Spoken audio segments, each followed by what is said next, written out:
We fixing to make this town real smoking. Victor, I just don't like Victor fundamentally. Shooting the pistol, I just don't like that. And I know people say just sidestep, but me personally, I don't like projectiles that go into mix-ups. I don't like that, and it should not be in Tekken. I don't care if you can counter it.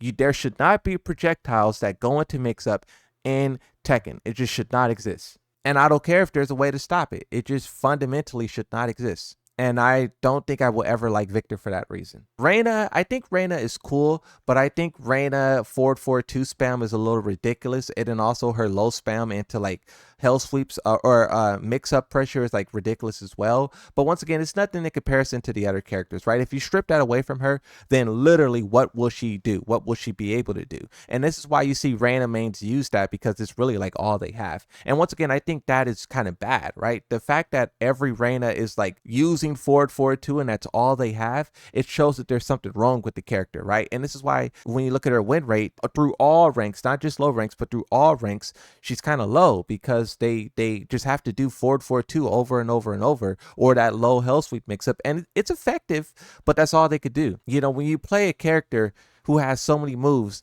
it would be cool to use something else. But for the developers, it seems like they just want the players to do forward 4-2 into mix-ups, and that's it, right? We literally saw the Reina player who beat Arslan. You could count how many forward 4-2s that guy did. And now that guy is very, very good at the game, but even one of the best Reina players on the planet relying on forward 4-2 shows you how that's really like all of her identity. One thing I will say about her, that move that she gets in heat where she like hits you, it is like big lightning strikes, that move is kind of cheap. You can't do anything but just block there. I think that move should at least be steppable or something. It should be a high or something. It being a mid move that just completely jams you is kind of like cheap. Azucena, that new season 2 spike kick that she get, that's a plus frame mix up, terrible. We did not need that. Azucena was a character that was fun to fight against at the start of the game, but the more changes they make to the game and to the character, not enjoyable. Where you were able to move around and actively fight against Azucena, that kick just like locks you down. But I do know that a lot of people think this character is really weak. They consider her to be the worst character in the game, which is why I won't say anything too much more about her. I just generally don't like that one move, but maybe she do need help in other places. But also at the same time, maybe she doesn't. All of these powerful characters should be brought down to her level instead of her moving up to their level. And the same thing for any other character that you think is weak in this game. Shahid, I don't like Shahid sliding all over the place on the ground, and I don't like him doing those jump and heat engager attacks. In the past, like Tekken 7, you used to actually fight Shahid and get to experience the player, but now when I fight against a Shahid, they're just sliding and jumping at me the whole game, and it feels like I'm fighting the same player over and over and over because they're all doing the same move. Law, I don't like the nunchuck, and I don't like how it regain heat. We should also talk about that now, right?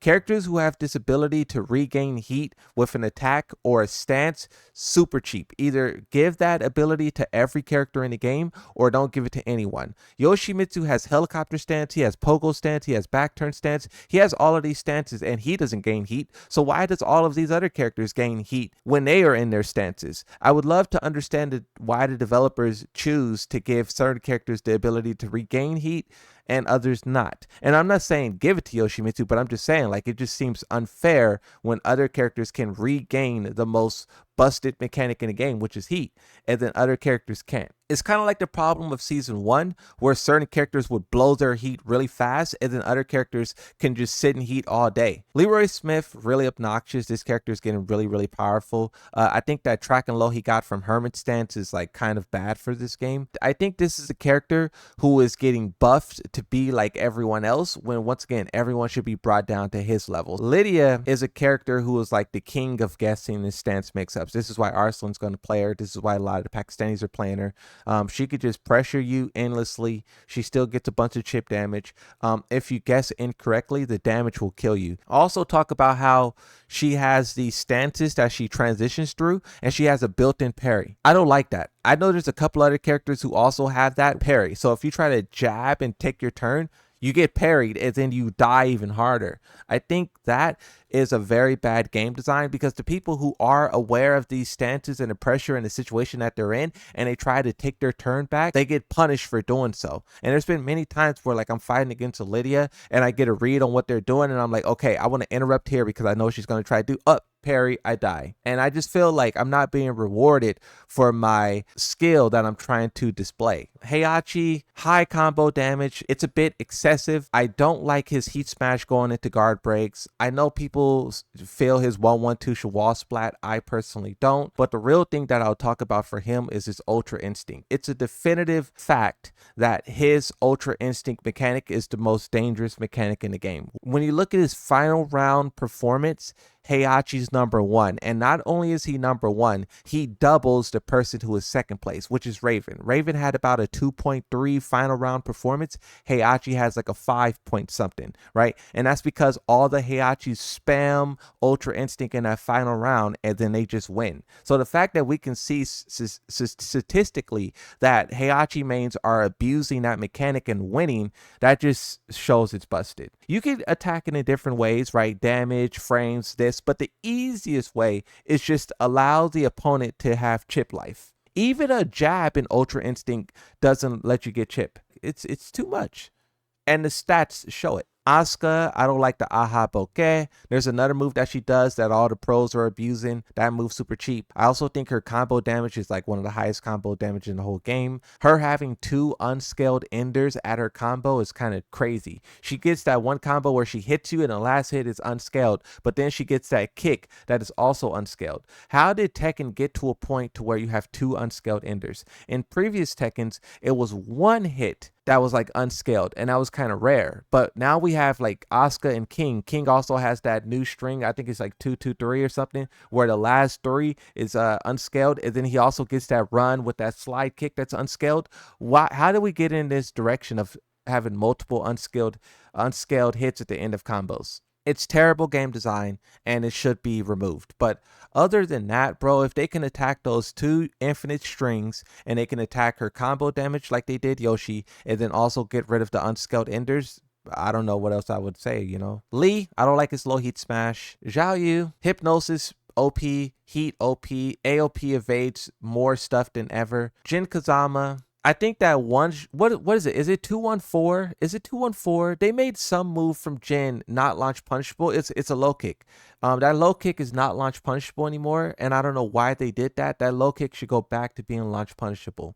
Kazuya, I don't like his ability to do back 1-2, and he launches you off the ground. That no character should be able to launch you from the ground. It's okay to hit someone on the ground. It's okay to do something like that, but to launch someone on the ground in the air, do a full combo, that's not good. Of course, I don't like 4-4-2 spam, but every character pretty much has a 4-4-2. What I would like to say about all of these general 4-4-2 demon paw type moves, right? Shahid has it, Devil Jin has it, Jin has it, Brian has the elbow, you know, Armor King has 4-4-3, Eddie has, I believe, 4-4-3. All of these forward attacks that have tracking, whether it be to one side or both sides, and then sometimes they're heat engagers as well, I would want all of that to go. Yoshimitsu has 4-4-3, and it has no tracking to both directions, and it's not a heat engager. That's how all of these forward attacks should be. Yoshimitsu has forward 1+2. It does all the same things as a Demon Paw. And yeah, that's why I go off on forward 1+2. I say forward 1+2 should not be in a game. Do you want me to say all those Demon Paw moves should not be in a game? But see, if I say that about Demon Paws, I know all you guys are going to be like, oh, but he needs it. My Demon Paw. And also, Yoshimitsu forward 1+2 is punishable. Demon Paw is not. No, it's not. Why do you guys do this, bro? Punish. -9. So now that we got that out of the way, let's go back to what we were doing.